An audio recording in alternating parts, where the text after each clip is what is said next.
តោះបងប្អូនថ្ងៃនេះបង្ហាញបងប្អូនមកមើលដូងក្អូបនេះផ្លែបានមកតបស្វា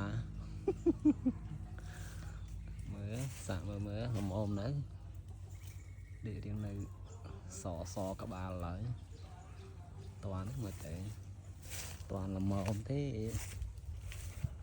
អំពិតផ្កាច្រើនតែដួងកញ្ចែសាក់កញ្ចែវាស៊ីទៅខាតអស់ប៉ះផ្កាវាទៅវាទៅជាអត់កើតនេះស្វិតមួយខាងនេះមួយទៀតពីរនៅខាងនេះមួយទៀត3ដល់ពេលអញ្ចឹងវាត្រូវខាតអស់ដូង3ស្ទងបើជាទូទៅមួយស្ទងបាន6អញ្ចឹង3ស្ទងហ្នឹងគឺវាត្រូវខែដែរ3ស្ទងហ្នឹងបើសិនជាផ្លែកាន់ដូចអា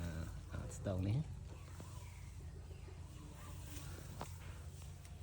ផ្លែបាន3ស្ទងតែសារ៉េអស់2ស្ទងនៅសល់មួយស្ទងចុងក្រោយ